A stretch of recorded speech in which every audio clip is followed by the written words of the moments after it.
你就是老猫？是我。定金带了吗？当然。听说老猫在探查和追踪宅门密室上很有手段，你帮我查个女人，我怀疑她行为不端。你家娘子在外边有相好的了？当然不是我家娘子，是我一个相好的。我现在怀疑她有了别的相好的了。你可有证据？有啊，她现在总不搭理我。昨天不是下冰雹吗？我怕她被砸着，特地给她送伞去，她也不让我和她亲热，还说什么家里有郎君呀。可之前她早已向我表达了爱意，却至今不让我得手。这定是有了新人忘了旧人，拿她自家的郎君做幌子呢。我心里不服气啊！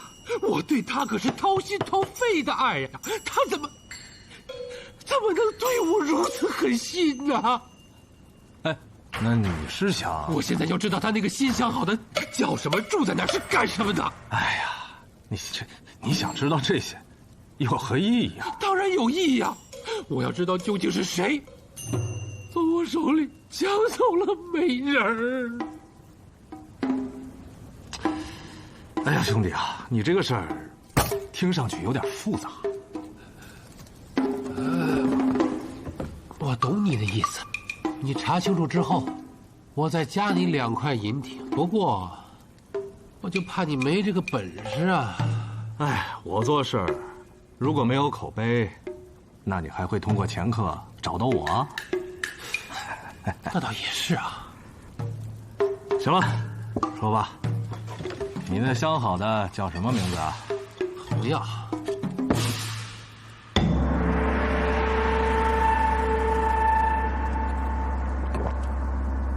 好名字啊！你告诉我，他住哪儿？就在那个青石巷最里头那家。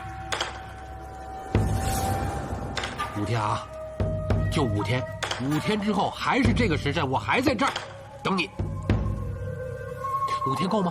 不行，7天、3天，一言为定。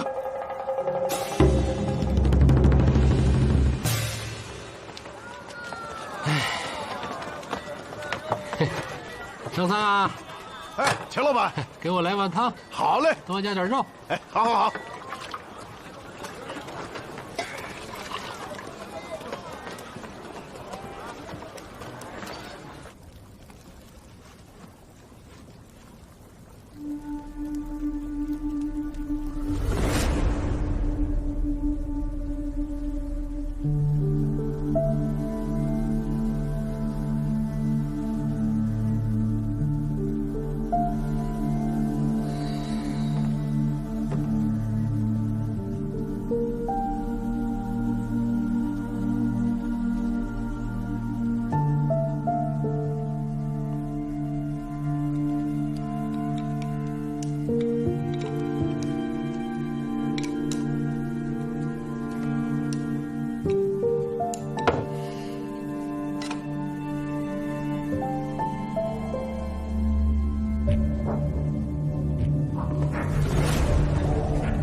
你怎么还不睡啊？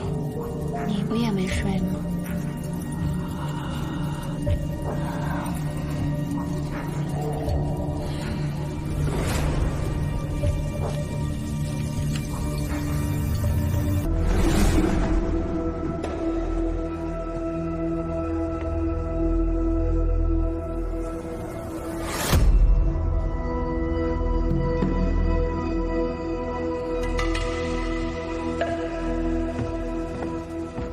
何人发现的尸体？啊，是我。我是青龙坊的方正，大伙儿都叫我光叔。今日午时，我来找孟令史要衣服。要衣服是什么意思？啊，是这样的，最近天子开辟朝堂新气象，卢参军您不也是推行新政，入方理案吗？故而我呀突发奇想，在青龙坊推行一项新举措，让大伙儿把平日里不穿的衣服都捐出来，救济穷苦人，可这孟令使及时抠门，一直不倦。今日我特地来催他，我在院子里嚷了几嗓子，没人答应。又见房门开了一条缝隙，我怕是遭了贼，我就进来了。可结果，孟令使叫什么？孟不疑。此人可是孟不疑？哦，不是，他叫张三，是本方卖羊汤的，早些年也曾发达过，可是后来又落魄了。其实他就是个无赖，且为人极狡诈，往往做了恶事，不让公谢拿到把柄，总是逍遥法外。总之非良善。可此人怎么会死在孟不疑家里？这我也不知道啊。我听闻孟令使最近都在公谢夜值，可发现尸首都好久了，却一直也不见孟家娘子红药的踪影啊。红药，就是入坊里案时弹琵琶那个女子。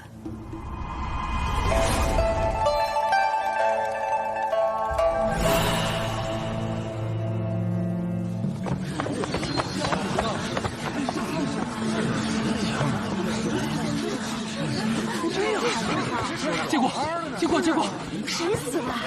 你这话问的，这孟家死人，除了孟令使，那就是红药呗。红药，那究竟死的谁呀？肯定是红药。不是有句话叫“红药搏命”吗？呸！什么红药搏命？那叫红颜搏命。你这老匹夫不懂瞎胡说。请按上。谁说孟家死人？死的非得是孟令使和红药，没准进贼了呢。你看，这我做说的也是。苏先生，我们来了。死者是何人啊？非主家，是外人。哦，哼，怎么才来啊？我的马慢，尸体没动过吧？当然没有。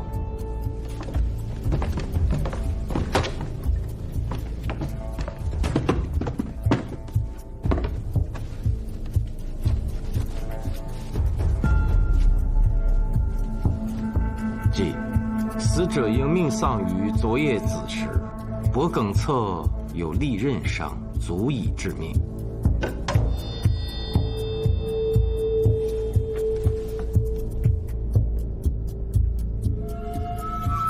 此刀并非凶器，伤口尺寸甚小，从形状看，应是剪子一类的利器所致。脸部有淤青，颈部有明显勒痕，但并非绳索所致。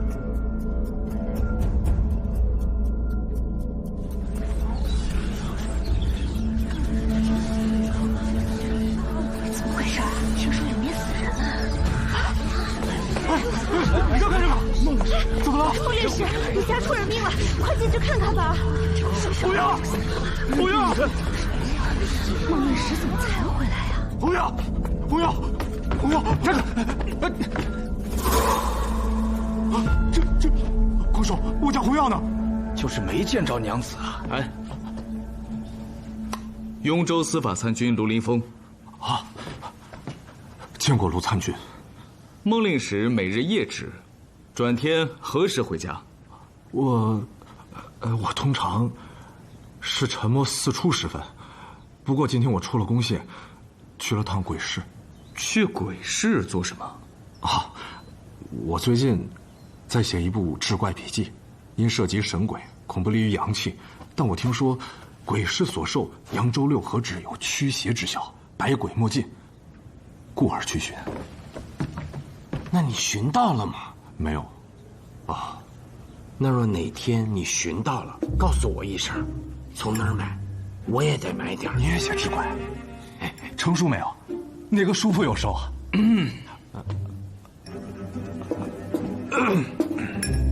孟令使，昨夜可曾回家？没有。有人作证吗？我李氏的小厅最近就我一个人，也没有其他人来过。老书吏可以给我作证，我昨天晚上还和他喝酒来着。他知道我最近在写志怪，这几天都在跟我说蛇妖的故事。蛇妖的故事？啊！这是何人啊？张三。张三，他是干什么的？怎么会横尸在我家？孟令史不认识此人？就是方中卖羊汤的。我怎么可能认识卖羊汤呢？我就想知道我家娘子在哪儿。他会不会回娘家了？不可能，他都不是长安人，他也没什么娘家人。孟令史和娘子是如何认识的？他在歌楼弹琵琶，我俩认识的。后来我考上进士，又进了宫械，就把他接出来，然后我俩就成亲了。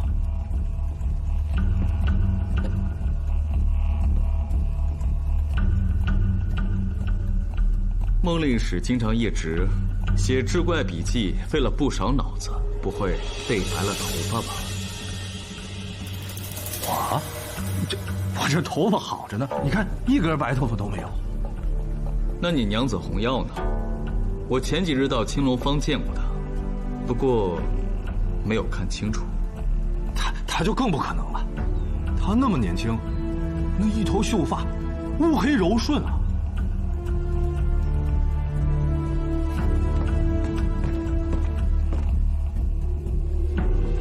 那这个是怎么回事？我刚才例行勘察时发现，这是怎么回事啊？哎，谁的白发竟会掉在我家床榻之上？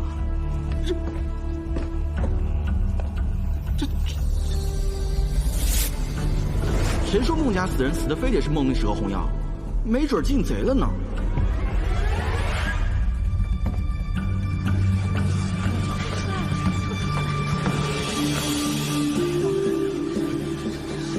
出来了。请教这位先生，里面死的可是红药啊？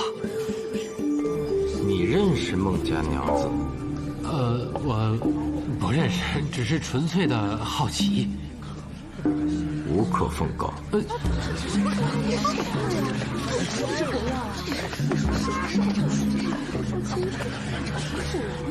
刚才有个年轻人，却是满头白发，可有印象？记得，还多嘴来着。找到他，带回宫械。明白。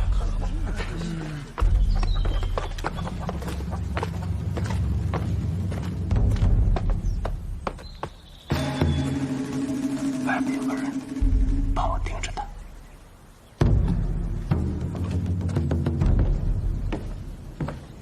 老贾，可将尸体运回宫械，存入冰室了。但记住，抬出去时需用白布扇好，不能让任何人知道死者的身份。是。你认识吗？不认识。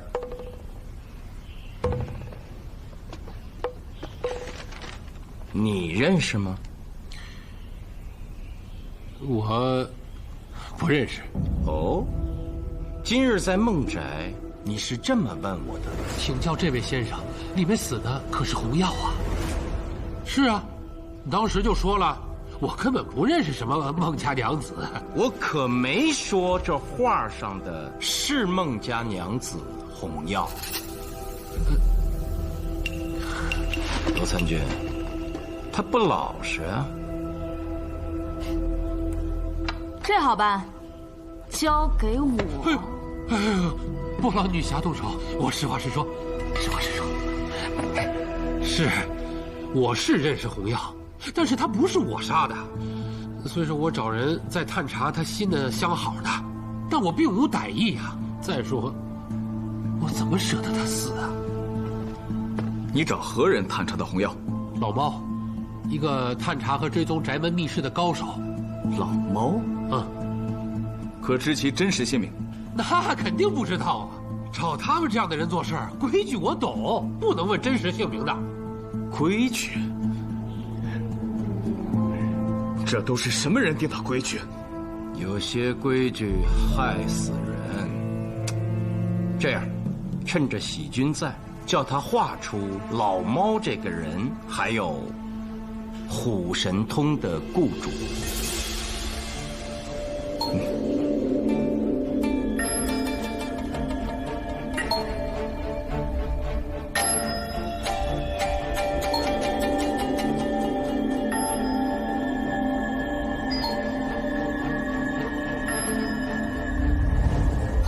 你是案探总监，你说这两个人应该怎么查？这两个人等一等，义兄，卢凌风，钱正和虎神通所描述的看似大相径庭，但实则却极为相似。不对吧？这两个人长得完全不一样，神态也不同，而且我觉得差着10几岁呢。在不同的心境下，同一个人也会有不同的神态。但为人画像最核心的是眉宇间的结构。我虽然不敢完全确定，但有种预感，钱正和虎神通所见的是同一个人。我怀疑，这个胡须是伪装的。一妹，那能否去掉伪装？我正有此意，我试试再画一张。甚好，有劳喜君了。需要多久？1炷香的时间即可，但我需要一个人安静的画。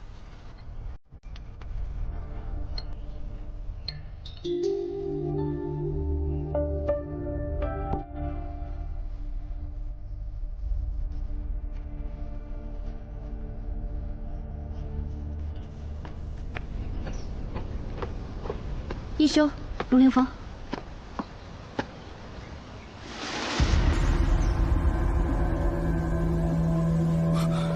喜君，你见过孟令时？令史？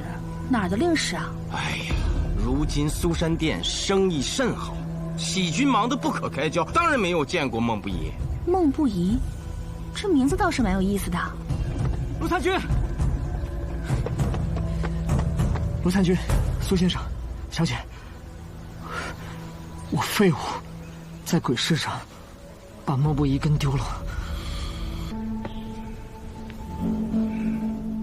我的就是他，好啊！说，你为什么让这个什么通的刺杀我？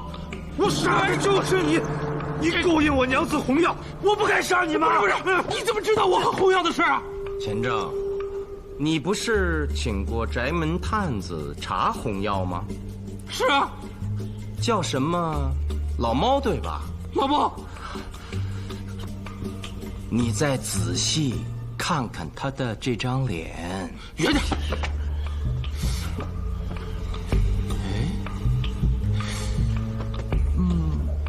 过来！你就是老猫？是我，你可有证据？你告诉我，他住哪儿？是你呀！那个宅门密探是你假扮的。哎呦，我怎么那么倒霉，雇了你去探查红药？现在知道倒霉了。你勾引我妻红药的时候呢，你活该倒霉，你该死。你娘子呢？现在对我也是红药出，红药出墙，我也是受害者啊！你闭嘴吧你！啊！你打我！你不反思你自己，你打我！你是娶了红药，但是你关心过她没有？你连长安城都没有带她去逛过。他孟不义还不给红药钱花。娘子生得如此美丽，不应该有最好的首饰和衣裳和她相配吗？打我！虎神通，你不是号称鬼师第一刺客吗？你收了我的定金，你怎么不杀了他？我想说全一点，我虎神通那是长安鬼师第一便宜的刺客，便宜没好货，你用我，算你倒霉。倒霉呀！好了，把他们俩押下去。啊？不是，你打我怎么算啊？走！哎呀，我怎么这么倒霉呀？哎呀，孟不疑呀，孟不疑，你是户部令史，要处理户籍、均田、共赋的事宜，还要协助上级官员进行相关决策，虽非正官，你也够忙的呀。能挤出时间写志怪笔记，我很是钦佩。还兼做宅门探子，你忙得过来吗？忙是忙些，倒也忙得过来，少睡一些便是了。孟不疑，身为户部官吏，雇凶杀人，你可知罪？陆参军，我虽雇凶，却杀人未遂，当从轻法判吧。而且我妻到现在，活不见人，死不见尸，你把我弄到这儿来，你审我做甚呢？孟令史，刚才公堂之上与证人私谈，我可立即叫你挨板子。莫不疑，既然你可以雇刺客刺杀钱正，那你也可以找其他刺客去刺杀洪耀，甚至有可能亲手杀了自家娘子，然后把尸体一藏，说人失踪了。是也不是，从实招来。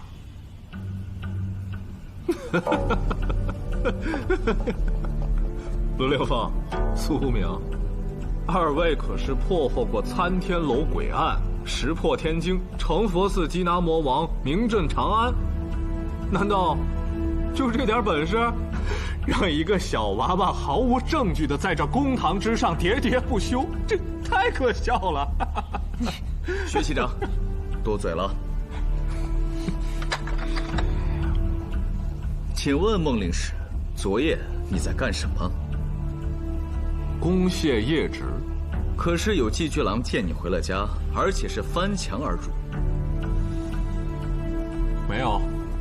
要证人与你当堂对质吗？来啊！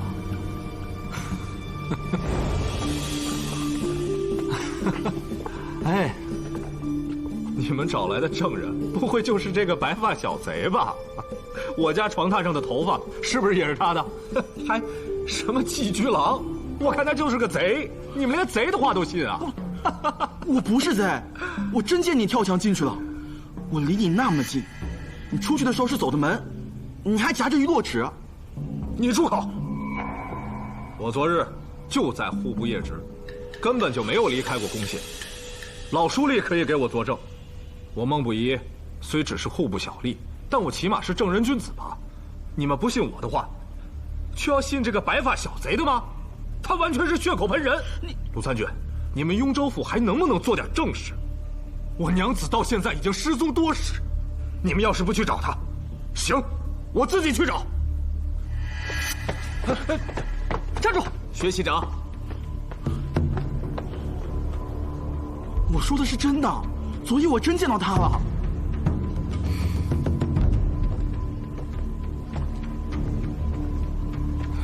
薛欢，继续跟着，莫跟丢了。是。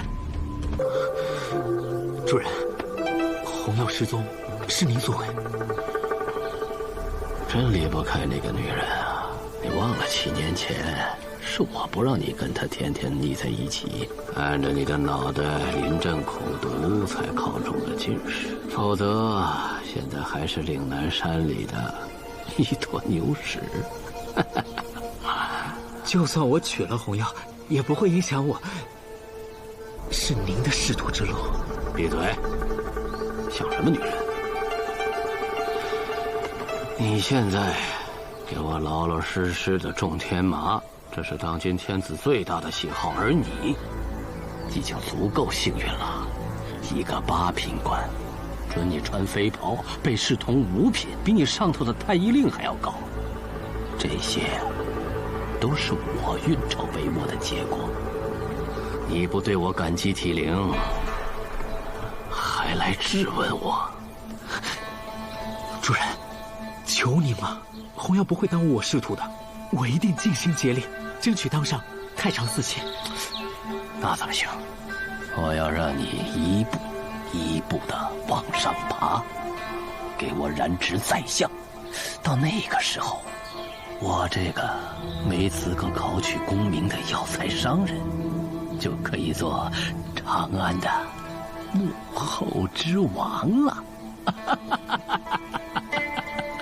卢兄，坐，请用茶。喝茶就不必了，我来是想请严城看一幅画。画？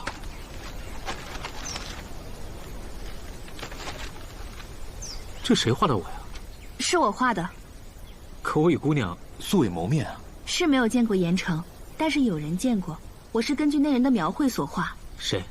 至于那人的名姓，我倒不方便透露。不过卢参军自是知道的。此事涉及一桩命案，还请严城配合，如实回答我的问题，不得有半点隐瞒。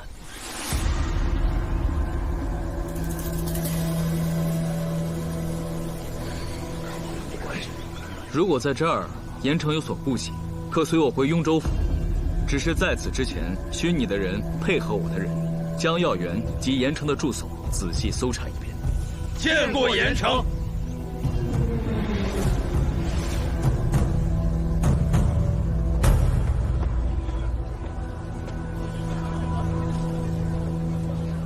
哎，站住！站住！让开！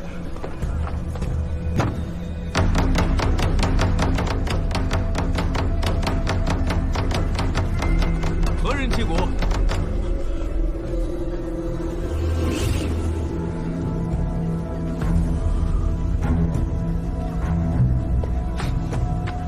陆参军，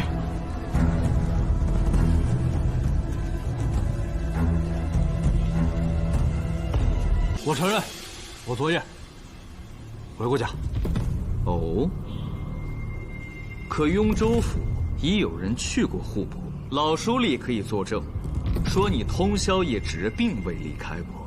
他昨晚一直缠着我，跟我说蛇妖的故事，那简直是胡编乱造，乏味至极。我不想听，就给他开了一坛酒。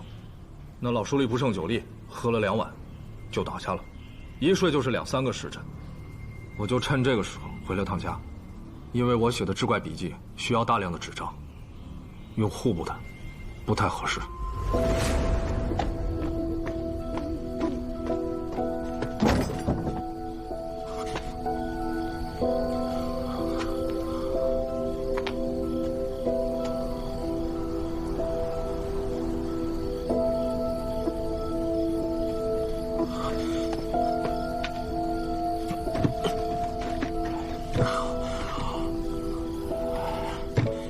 自从这燕军县回京夫人后，我和洪耀就不和睦了，所以我一直怀疑他。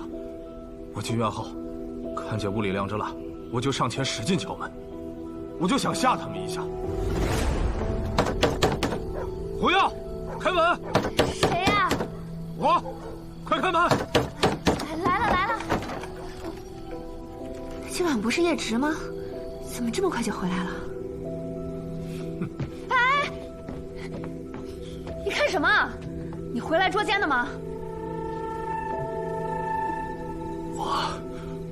我问你，我先问你吧，你告诉我你在户部任职，但是令史就是个小打杂的而已，光在户部就有5、60个，不但职位卑下，且不入官品，你还想骗我到什么时候？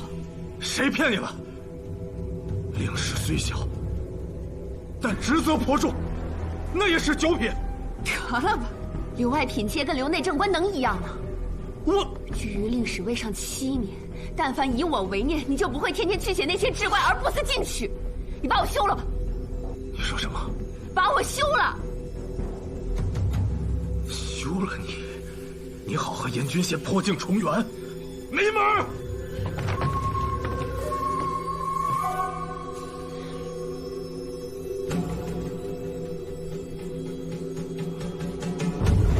我虽未当面揭穿，但你燕军县，你当时就藏于我家中。你说，你到底藏哪儿了？莫不疑，你说你娘子与他人有私，可有证据？有啊，我当时一进屋，我就看见一双褐色的靴子就藏在床下，我看得一清二楚。就这双。卢参军，莫不疑，你还有什么别的要说吗？我暂时没有了。严城，该你了。既然有人画了我的像，等一下，卢参军，你什么意思啊？你对他尊称严城，对我直呼其名，你俩啥意思？官官相护啊！哦，在下乃现任雍州司法参军，虽穿不上遣飞官服，但也不至于巴结他。毕竟，卢某曾为前右金吾卫中郎将，前大理寺少卿。但是你说的有道理。卢某刚才有口误，从现在开始，公堂之上皆直呼其名。严君县，莫不疑怀疑你昨夜在他家中，你怎么说？你想好了再说，因为你所说的一切都会被记录在案。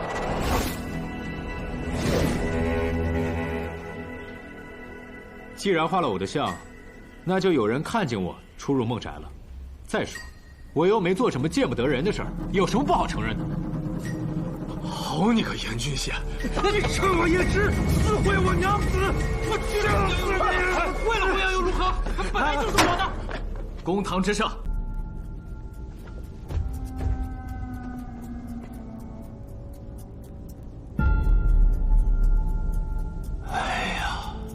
阿飞，快过来看，这是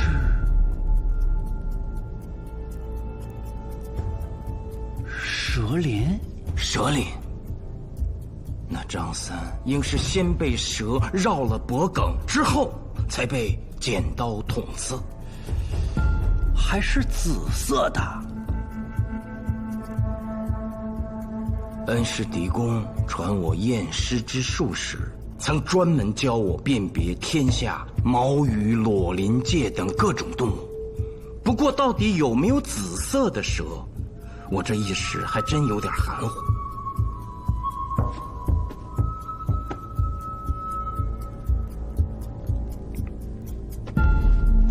待我把这段看完，也许就有答案了。看完？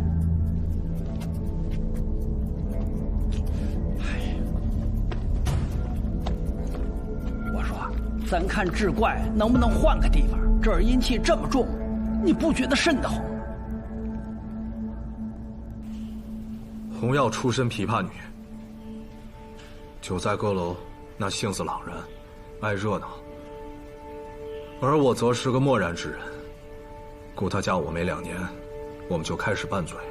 这些年，我一直在写志怪杂书之类的，神神鬼鬼的，更是少了人间情趣。所以我俩之间的磕绊就更深了。洪耀是幽州人，他来到长安后，直接进了平康坊，对京师其实很陌生。他曾叫我带他逛逛长安，但我怕花钱，就以公务繁忙为由推脱了。现在想来，真是不该。哼，你太不该了。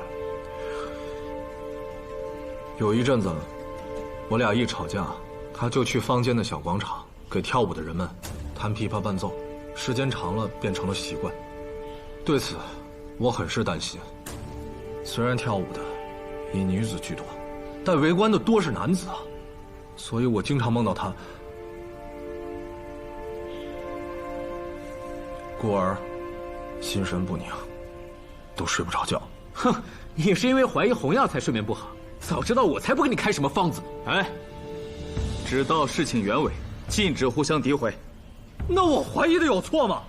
他回到长安后，经常假借拜访同窗之名来我家，那就是为了洪耀。洪耀能重新回到我的怀抱，那是因为你一直隐瞒官与吏的区别，以致洪耀非常生气。回哪儿？你再说一遍。回你的怀抱啊！我说重新回到我的怀抱，那只是打个比方，其实根本就没有的事儿。直到昨夜我去他家，也是因为洪耀求我，让我为他这个不争气的男人想想门路，帮他从吏变成官。谁信啊？就你说的这，你有必要脱鞋上床吗？你是我跟洪耀互诉衷肠，情不能已。我是脱了靴子，上了床。洪耀，我们离开长安吧，远走高飞，去一个没有人认识我们的地方。怎么可能？你不做官了？为了你，我心甘情愿。这莫不一不是叶迟吗？是啊，怎么突然回来了？哎，快，进去，快！原来你就躲在床底下，早知道我当时就应该把你救出来。进门的不是你，啊？是青龙坊卖羊汤的张三。我是听洪耀叫他张三来着。当时我在床底下，发现自己的靴子没藏好。怎么是你？怎么没想到？还遇了别的相好啊？张三，你个丑来，你给我出去！你做什么？做什么？你说我做什么呀？你再过来，我喊人了！你喊呀！我可有年头没听你喊了。想当年我张三有钱的时候，也包括你这平康坊的花魁呀。我已嫁作人妇，不再是从前。你若还不走，我保官抓你！报官抓我？啊！你别以为我想占你便宜，说正事，银子在哪儿？我男人就是户部小吏，哪有什么银子啊？你知道我不好护你，要是不说出你家银子在哪儿，就是我掐死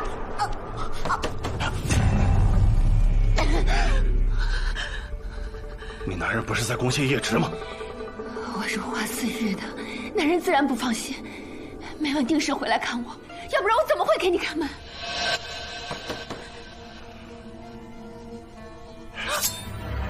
你要干什么？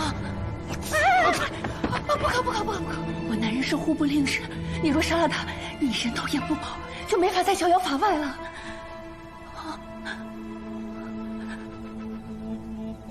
我躲起来。不可！这里。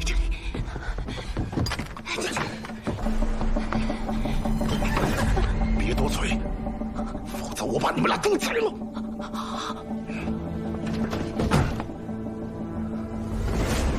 之后进来的才是你。待孟不疑走后，我就听见那柜子里叮叮当当的响，还有张三一直在低声嚎叫着，非常恐怖，以致我也很害怕。阎王，快出来！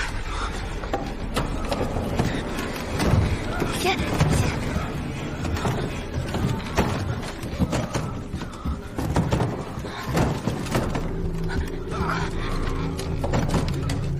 快走吧！果然，严郡县他招供了，就是他把红药拐跑了。你告诉我，你把我家娘子藏哪儿了？你还我娘子！孟不疑，我没拐走红药。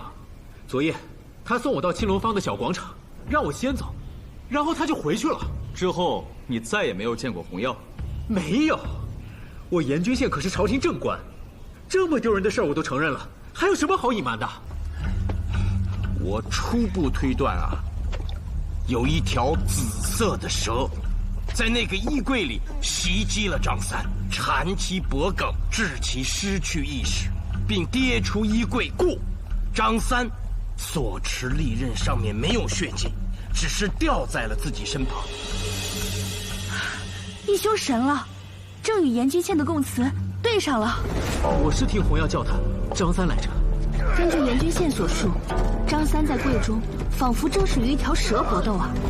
只是紫色的蛇，我平生闻所未闻呐。但这志怪上写了，有岛，名曰东夷，虽悬于海外，但历代岛主都自称是舜帝之后。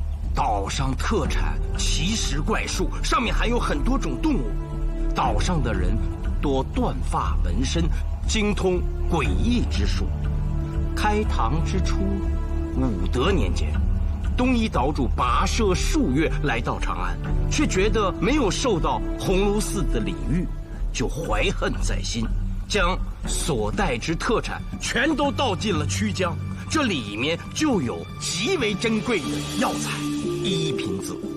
药材与蛇何关？就是蛇胆。这1品子既是药材的名字，又是蛇的名字。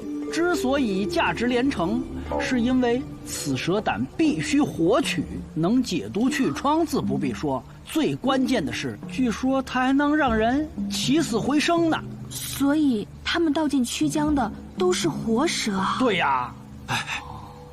传说此蛇寿命极长，每条都能活到60岁以上。更奇的是，此蛇一到60岁，它的信子就会由红变紫，也只有在这个时候活取蛇胆才最为珍贵。我想起来了，绝不是传说，我的老恩师就曾经用过1品子，让一个行将就木之人起死回生啊！等一等，我记得严君县还说，来到长安赶考前，他就是个乡下的捕蛇人。哎呀，看来我还得再去一趟孟宅，我要确定这张三之死和这个1品子有没有直接的关联。但这个孟不疑极难对付。即便张三真的是被蛇勒死的，他也不会承认与自己有关。毕竟青龙方靠近曲江，他会说是蛇自己爬到他家中的。对呀，既然真有这一品子，那长安最贵的药店肯定有线索。毕竟这些药店的老板都是最有钱的人，像这种能起死回生的药材，再贵都有人要啊。哎，还有，延君县本就是太医城，也许一品子出自太医署。那我们兵分两路去高一点。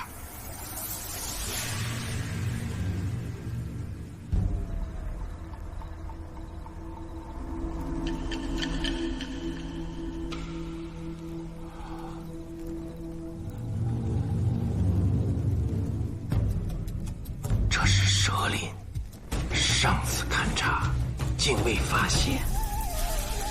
宿命，好像不光有蛇林。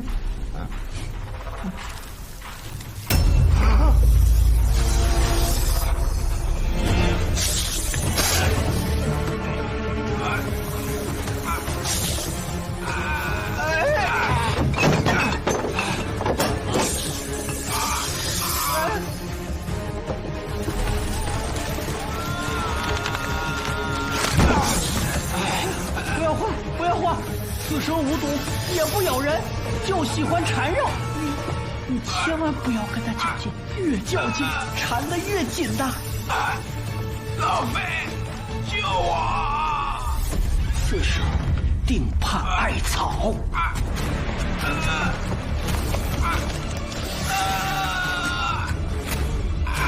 艾草来了，艾草来了！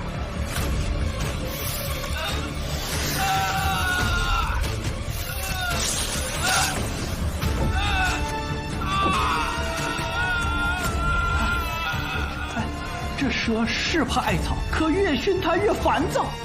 哎呀，安神，安神，安，沉香。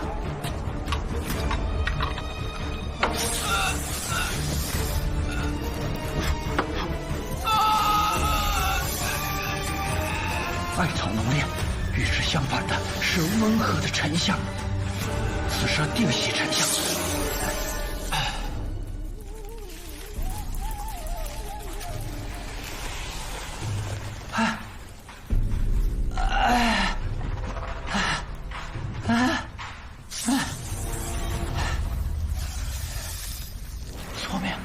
宿命，蛇已经走了，你可别装了。宿命，哎呀，我不会把你害死了吧？这。2、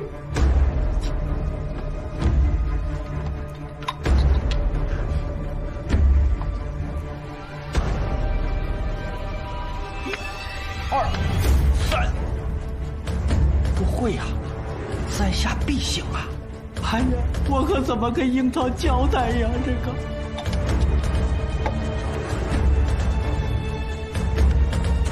，1、2、3、4、5。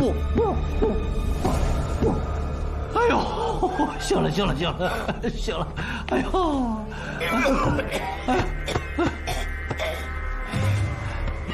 张三，你说什么？张三定是被这蛇勒死的，可他脖梗处的利刃伤是何人所为？按阿将供述，是红药。那他为何呢？哎呀，生死攸关，你不想自己还想别人，你的命要是没了，樱桃可怎么办呢？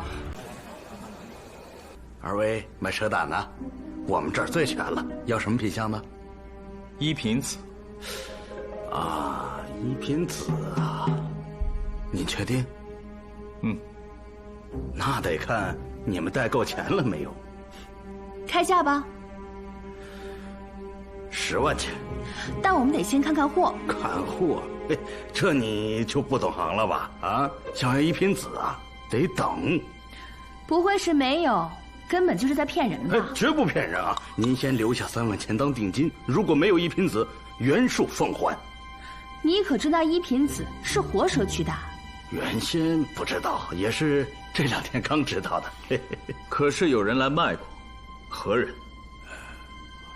与你何干呐？啊，该不会你们也是开药铺的吧？嘿嘿，你们是哪家呀？在长安的药铺里边，我们康哉要说是第2，没人敢说是第1。就你们也想染指一品子这样的奇货，财力够吗？雍州司法公廨查案，从现在起问话需如实回答，不得有误。哎，如实。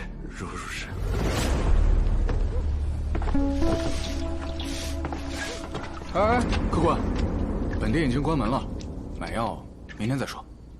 我不是买，是卖。手上有什么好东西啊？只要稀缺，价钱好谈。一品子，我带了现货。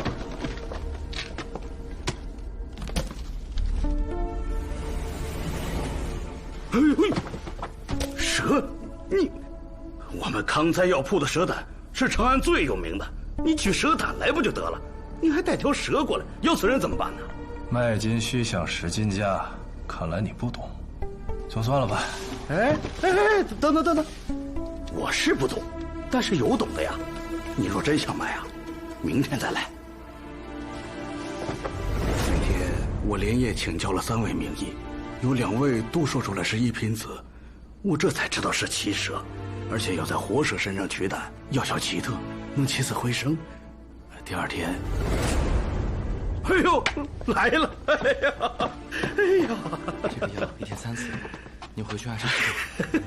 在这长安城啊，能收得起你这一品子的，也就我们康哉了。我可以给您出1万钱。5万钱，少了不卖。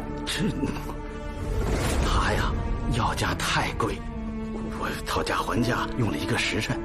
终于讲到了3万钱，但是我并没有立刻买下呀，我是怕万一卖不出去，砸在手里可怎么办？我就让他先带回去，约的是这月初10再过来，我也好趁这几天找找买家。你倒是个生意精。那樵夫的长相，你可记得？记得。描绘给我听，越详细越好。是。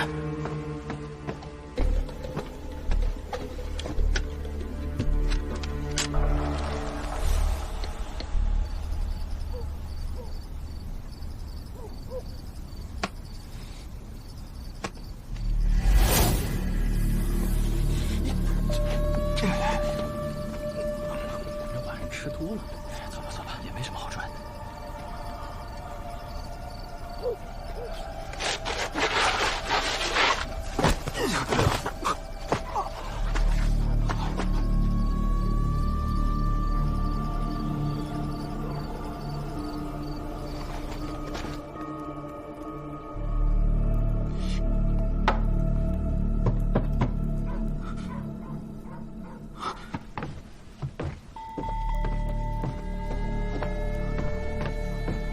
主人，是你吗？主人，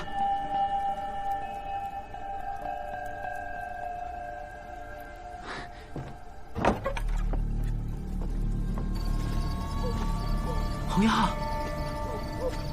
药，是你吗？你藏哪儿了？吓死我了，红药！孟不疑，你怎么来了？好你个严君贤，你拐走了红药，你还不承认？红药现在何处？你快把他还给我！你可真无聊！你刚才还在喊他的名字，你就算红药来过又怎样？他走了，自己走的。你把他交出来，不然我让你你疯了吧你！你私入药园，这可是给天子种天麻的地方，我随时可以把你扭送官府，让你连小吏都做不成。你还我红药！还我红药！我真不知道他在哪儿。我告诉你。你身边那个仆人，不是什么好东西。你要还找不到红药，万一他把红药害死了怎么办？这就是你招惹那女子的结果，把她背到天马地里埋了，那里有个挖好的现成的坑，还愣在那儿干什么？你这个没用的水鸡，是要将我为你谋划的前程毁于一旦吗？快点！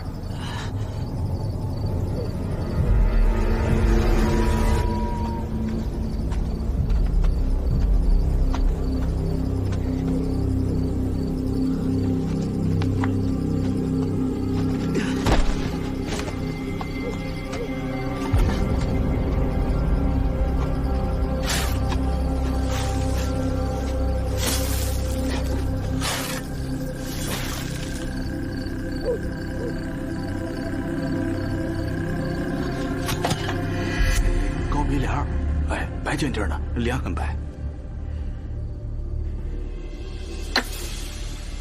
不必画了。啊？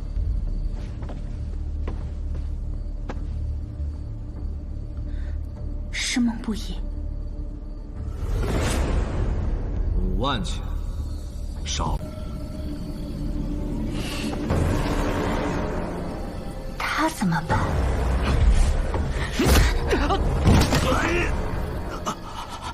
早就发现你了，你呀，永远都是只水鸡。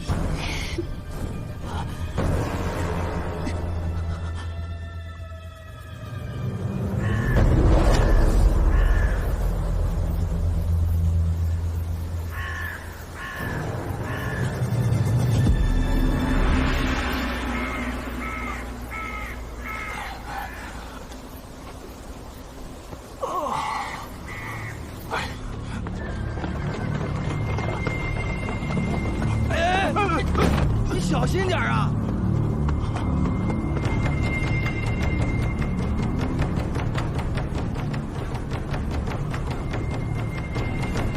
何人？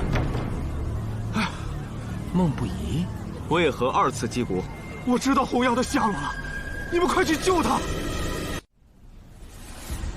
我承认，那一品子是我的。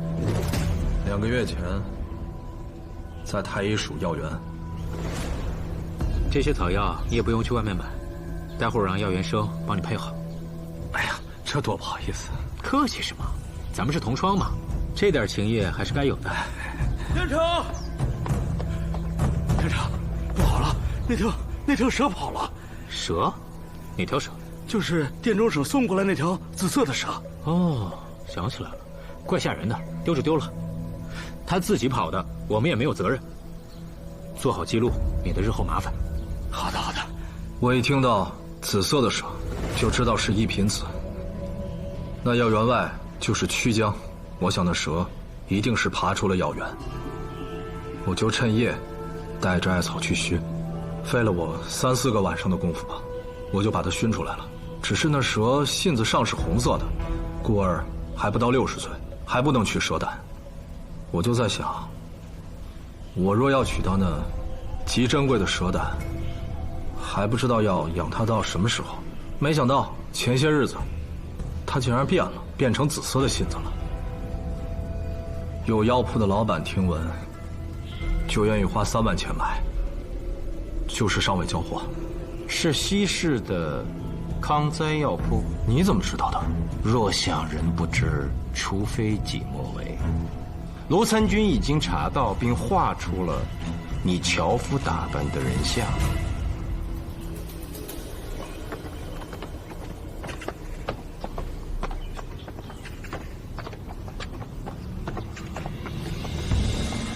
严军县人呢？我家严城去南山采药了，说是要住几天。南山，这里的草药还不够多吗？我们也觉得奇怪，但就是这么说的。他带的谁？是仆人明石赶着车，应该并无他人吧？什么叫应该？当时严城在车棚里并未说话，而且要去南山采药，还是明石告诉我们的。我即刻去追。只是，不知道出的是哪个城门。 去南山，走的应该是不对，去南山恐怕是个借口。现在怎么办？我可画出明石的人像。越快越好。如果我没猜错的话，你事先将蛇放到衣柜里，又有意的灌醉了老书吏，赶回家中，原意应该 让一品子对付严君宪吧。是。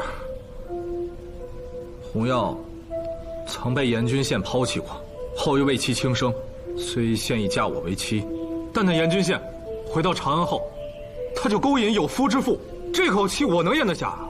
那你怎么能断定那一晚严君宪会去你家？我察言观色呀。那我和红药 毕竟也是7年的夫妻了，他要对我有所不忠，那我是能察觉的。只是我没想到，那天藏在柜子里的，竟是张三。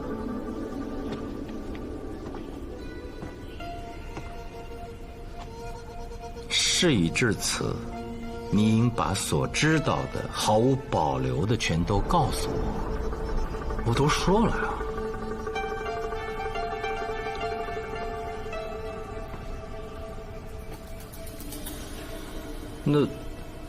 那我是哪儿露了马脚，会让你们去查那一品子？你的志怪笔记写的确实不错，不仅记载了一品子的来历，还写了其缠绕杀人的恐怖。当然，在你的笔下，一品子化为了穿紫衣的美艳妇人。原来你是看了我的志怪笔记啊！哎，多谢你喜欢我的文笔。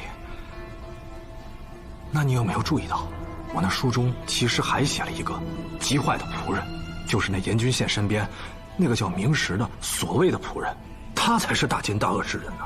哦，只是不知道卢参军能不能找到红药，我怕再晚，那红药会死于明石之手啊。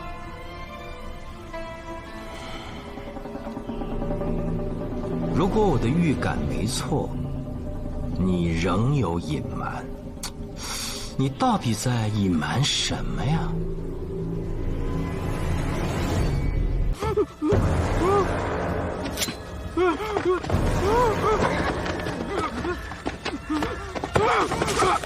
哎，他好像还有话要说。主人，你放了我，我跟你回岭南，继续做你的家奴。主人，美人，你说呢？你们主仆二人之间的事情，我不便插嘴的。红药，你替我求求情啊！红药，我走到今天这一步，也都是为了你啊！红药，真是痴心妄想。他与你只是逢场作戏。7年前，他第一眼看上的就是我。这怎么可能？那个时候我是主，你是仆，他怎么可能会？严君宪，刚才明兰还在夸你会读书，现竟蠢到如此地步。我若是明兰，定把你活埋了。没错，不埋他，我会费力挖这么大的坑。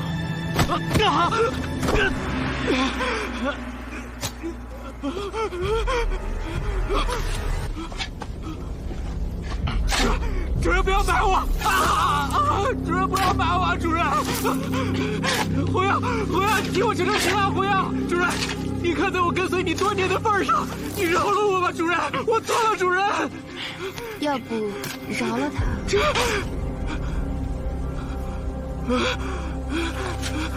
现在来不及了，经此一番，若还让他在我身边，万一他找着机会，在我天天吃的薄荷叶上下毒，那我岂不是会死得很难看？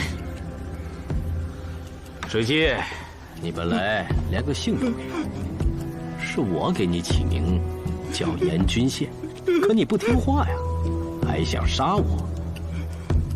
回到岭南后，我会给你建一个讲究的衣冠冢，毕竟你也在县城里让我当了一回幕后的县尉，让我过足了瘾呢。哎，对了，这衣冠冢上，我就给你写上盐水鸡，如何呀？盐水鸡不是道菜吗？可惜呀，它不争气，最终成为一道菜。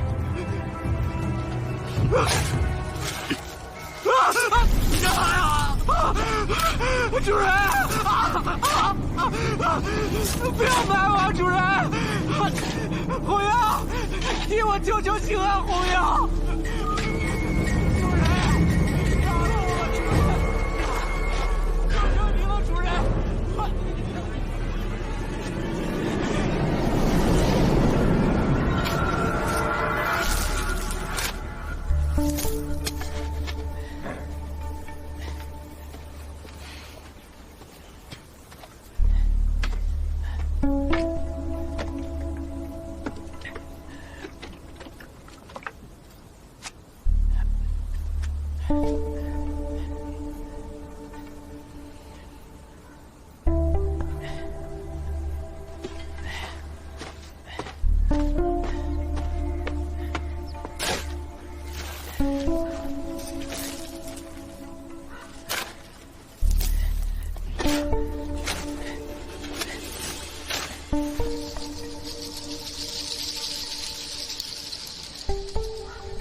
盯着我干什么？我不盯着你，盯着这个将死之人啊。你好像说你是幽州人。对，北地幽州。明郎去过吗？倒是去过一次，好多年了。红药，我好像听过这个名字。红花的红，芍药的药。不是，是血红的红，要命的药。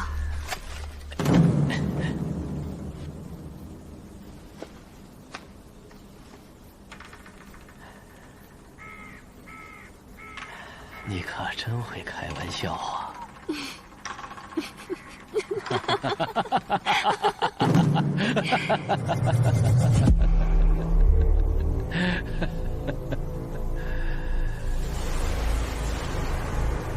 你这眼神，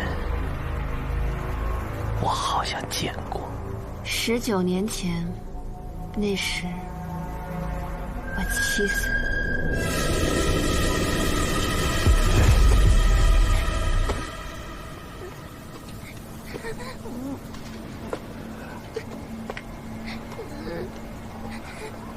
我与你无冤无仇，为何杀我？我是刺客，收钱杀人，卖凶之人必姓严。我只有那么一个仇家。当年我在高堂为官，那严贼是我的上司。那一年大河泛滥，恶殍遍野，严贼竟侵吞朝廷赈灾的钱物。我实在不忍灾民被饿死，才告了他。我只管收钱杀人，不问缘由。你不必浪费口舌了。你敢留下姓名吗？刺客不留名，但我的绰号，江湖上无人不晓，烽火燎城。江湖第一刺客。死后可做冤魂寻我，但我不怕，因为我连鬼都杀。大侠，我求求你别杀我爹！红药，别过来，快跑！不用跑，雇主没给我杀你的钱。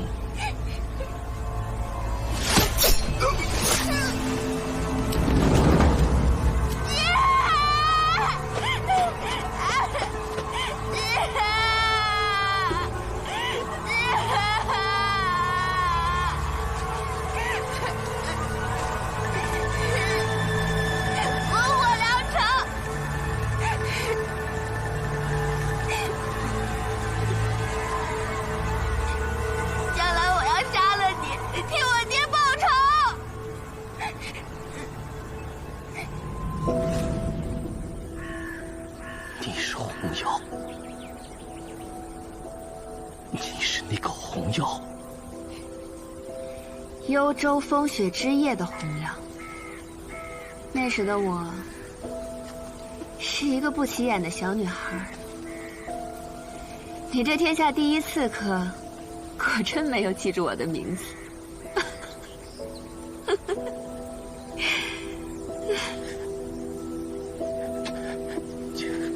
竟是仇家。那你费尽心机跟他在一起，嫁给孟不疑，这所做的一切，都是为了靠近我，然后报仇。我不会武，只能如此。可你为何要现在坦白？难道是想跟他一起死吗？死的人会是你。怎么样？我的苦肉计厉害吧？我给了红药天底下最毒的毒药。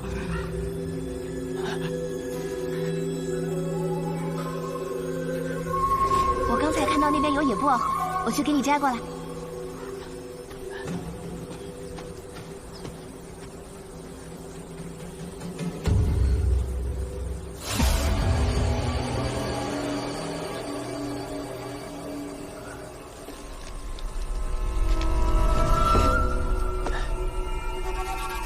先办正事儿。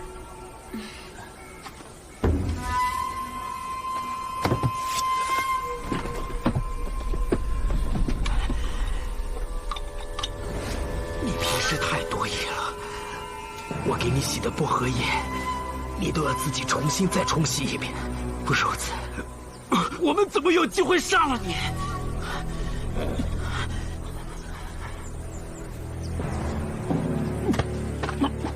红友，你可知我对你？红友，快救我！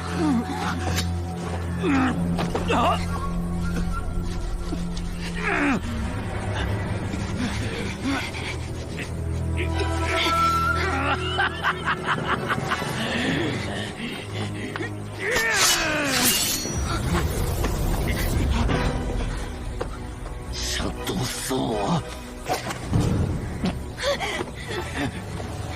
你们俩都得陪葬！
狗东西！骑在老子头上那么多年，老子终于有机会埋了你了！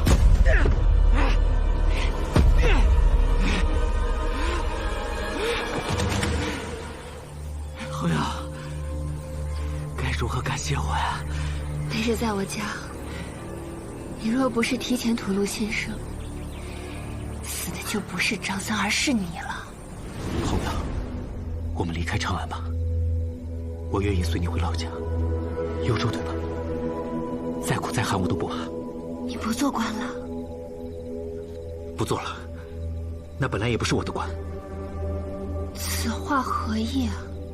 你还记得我身边有个仆人叫明石吗？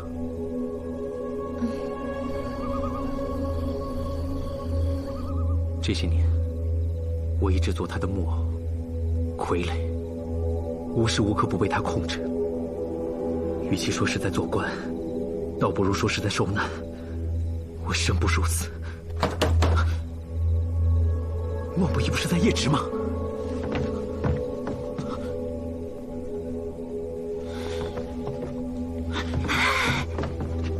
进去，快，进去。无所谓了，都过去了。我要回到长安，继续做我的太医城了。那浅飞的官袍一定会变成身飞，继而是子义。我水姬有朝一日一定能做到大唐的宰相，做不受任何人控制，不需要看任何人脸色的大官。在我们那个小小的县城，我就是个8品县尉，但冥冥中，命运的大门始终等着我。等我一点点点开启它，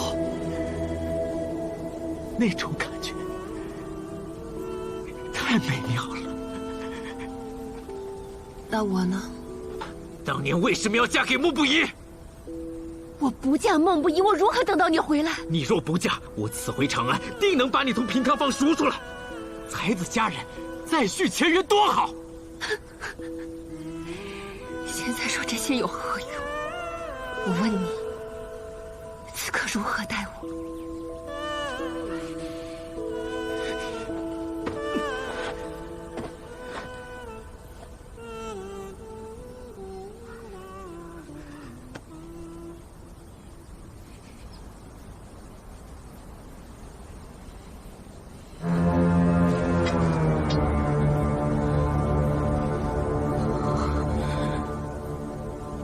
只能说声对不起了，红娘。你得死在这儿，不然你早晚会把我的事情败露出去，那将影响我的仕途，影响我的前程，影响我光宗耀祖。你要杀我？我当然不会承认。这是明石的剑，不是天下第一刺客烽火燎城的剑。你下毒害了他，他一剑杀了你，你们俩同葬此穴，岂不正好？如此邪恶，与明石有何区别？我比他更能忍。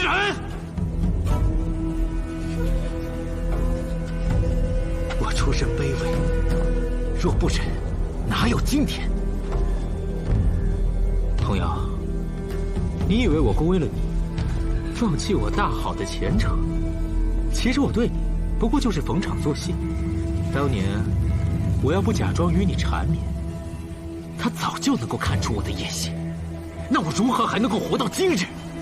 如何又能等到他出钱，入我平步青云？我不甘心，我不要死。来不及了，一切都太迟了，我也舍不得。但是不要，没有办法。